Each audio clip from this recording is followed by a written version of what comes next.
Hi friends, my name is Chaitanya Patke and welcome back to my YouTube channel. In this video, we are going to analyze the third day's play of the fifth test, which concluded at the HPCA Stadium in Dharmshala, the most iconic cricket stadium in the world.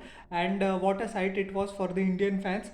4-1, we completely annihilated England in this test match by a huge margins of an innings and 64 runs, and English batting left a lot to be desired, but kudos to Ravichandran Ashwin as well as the other Indian bowlers who bowled perfectly well. And when we took the lead of 259 runs, I thought that this match can get over today itself due to the superior quality of Indian spinners as well as the harakiri that the English middle order is committing in this tour.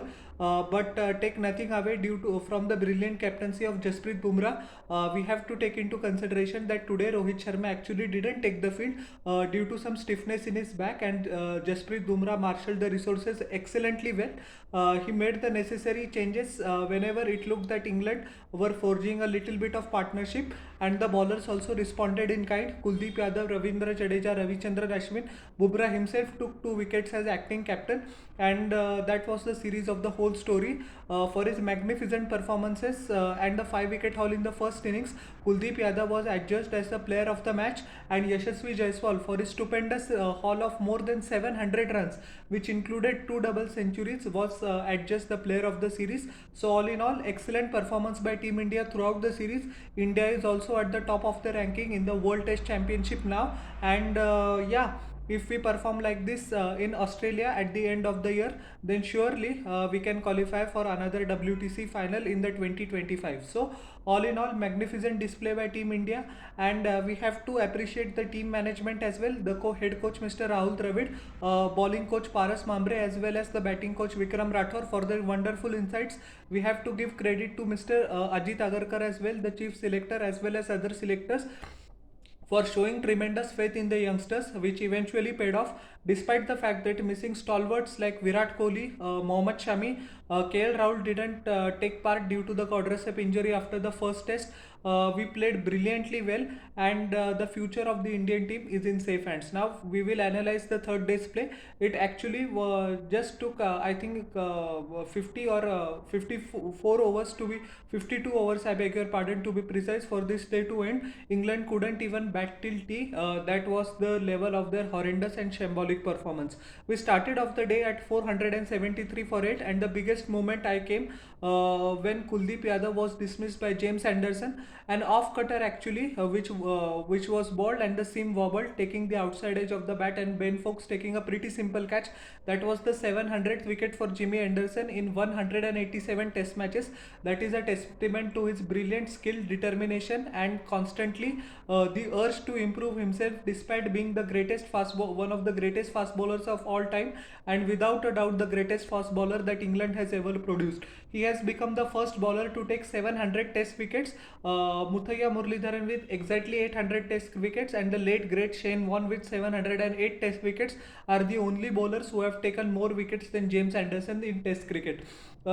James Anderson will definitely be part of the English summer, and if we plays for at least 1.5 or 2 years, if he can maintain his fitness, which I think he definitely can, he will surely break the record of Muralidharan. So whatever praise I give to James Anderson is very less. Shoaib Bashir dismissed Jasprit Bumrah of a stumping. He also picked up his second 5 wicket haul of the series, but he actually was pretty expensive. He went for 173 runs, but Shoaib Bashir is one of the positive outcomes for England in this disastrous tour. India had a humongous lead of 259 runs, and the pressure showed immediately. Ben Duckett was dismissed due to his own harakiri. He actually tried to sweep the previous ball, but that didn't come off, and Ravichandran Ashwin, being the canny operator that he is, he bowled stump to stump, and Ben Duckett shamelessly went down the track, tried to hammer him over long off for 6, and completely missed it. Underage and clean bowled. Zach Crawley had absolutely no answer to the brilliance of Ravichandran Ashwin, who actually opened the bowling. Bumrah bowled the first over. The second over was given to Ashwin by Bumrah. Excellent tactical move that. zero golden duck for Zach Crawley of of 16 deliveries. The ball before Crawley was dismissed. Actually, he was beaten all ends up for 4 bites, and that ball actually played in the mind of Zach Crawley. He just parried a simple catch to Sarfaraz Khan in the leg slip. Oli Pope actually looked pretty good. He smashed one boundary from the square cut. He actually waited on the one and smashed one boundary of his pads as well. But once again, he committed harakiri, is the word that I'm using again and again, because that's what England batting is. 19 of 23 deliveries, 3 boundaries. He tried to slog sweep Ravichandran Ashwin, which was a woeful shot. It didn't come off, and actually credit to Yashasvi Jaiswal for taking a brilliant catch running backwards. He had actually to run 10 to 15 meters, but he was composed and took a fine catch. Johnny Bairstow in his 100 test match actually showed the glimpses of what overall the English batting is. 39 of 31 deliveries, 3 huge sixes of Ravichandran Ashwin, couple over mid wicket as well as one over cow corner, as well as a couple of boundaries through sweep shot and a solitary boundary through a slog sweep.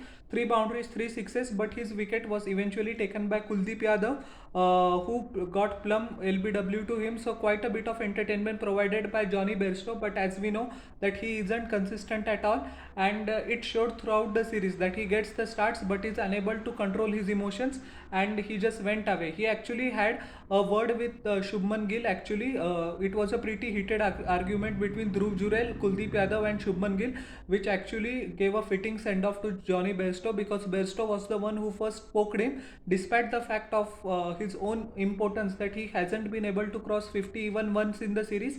But our 3 Indian youngsters just made his mouth shut with a terrific reply, and he had to go with his tail between his legs. I'm talking about Johnny Bairstow. English captain Ben Stokes does what he does best. Once again disappointed in this innings. Just 2 of 10 deliveries. He was cleaned up from a Jaffer by Ravichandran Ashwin. Ben Foakes also couldn't offer much resistance. 8 of 17 deliveries. He was once again clean bowled by Ashwin. Actually, it was a horrendous shot by Ben Foakes. He actually tried to hit the ball over deep square leg, and the distance between his pad and bat was so much that actually an auto rickshaw could travel through it. Shambolic dismissal. Tom Hartley actually showed some application. 20 of 24 deliveries with 4 boundaries. He was LBW over the wicket by a brilliant full-length delivery of Jasprit Bumrah. It was clearly hitting the middle stump, and actually when Tom Hartley came, Dhruv Jurel sledged him that the most consistent batter of the English side of this tour is coming. So that was a backhanded slap. Mark Wood in the same over, Jasprit Bumrah came over the wicket, and a blistering Yorker at more than 135 kilometers per hour accounted for the dismissal of Mark Wood. The ball straight away hit his toe and he was LBW.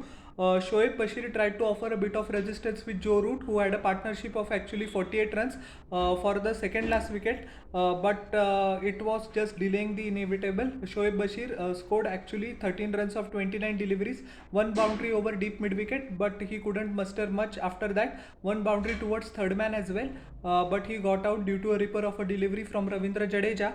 And the star batsman for England in this innings was undoubtedly Joe Root, who was the last batsman to perish at 84 of 128 deliveries. He smashed 12 boundaries, and he played brilliantly well. He accumulated boundaries at the 4th or 5th or sometimes the 6th delivery of the over. Blistering cover drives. He was excellently. He put away excellently a couple of balls of Jasprit Bumrah as well. Whenever they were on the pads, he smashed that one over mid wicket. One ball actually he smashed towards the fine leg region of Jasprit Bumrah when he rarely straight down the leg side. He was equally proficient against spinners as well. Rotated the strike whenever he felt that Shoaib Bashir or James Anderson could actually muster some courage and keep out some balls. Bashir actually did that, but nevertheless it was too little too late, and he was the last batsman to perish because he tried to clear the boundary. He was on 84 and he thought might as well 3 shots are required for me getting to 100. The test match is a lost cause anyways, so let me get down the track and try to hammer Kuldeep Yadav. That didn't happen. He gave a simple catch to long off to Jasprit Bumrah, which was the end of the test match. England all out for 195 in just 48.1 overs. Just 8 extras were considered by the Indian bowlers, who were pretty disciplined throughout. Jasprit Bumrah, the Indian captain, in bowled 10 overs, 2 maidens, 38 runs, couple of wickets towards the latter stages of the game. Ravindra Jadeja took the solitary wicket of Shoaib Bashir. 9 overs, 1 maiden, 25 run, 1 wicket. He did a great containing job. Siraj went for a couple of boundaries in just 1 over that he bowled. Joe Root smashed him a couple of times, but it happens. Siraj's need wasn't there in any of the innings because spinners did the bulk of the work. That happens in the subcontinent sometimes. And Ravichandran Ashwin took a memorable 5 wicket haul. He bowled brilliantly well, displayed all his variations, the flicker, the carom ball, the straighter one, used the crease pretty efficiently, and he constantly kept the English batsmen guessing. 14 overs, 77 runs and 5 wickets. Although his economy rate was 5.5, he was a little bit taken to the cleaners by Johnny Bairstow. But if you, what I can say, if you just discount that, he bowled brilliantly well, and in 8 overs actually the first 3 wickets were taken by Ravichandran Ashwin, and he took a 5 wicket haul for the 36th time in his test career. I am repeating it again, 36th time, it is no joke.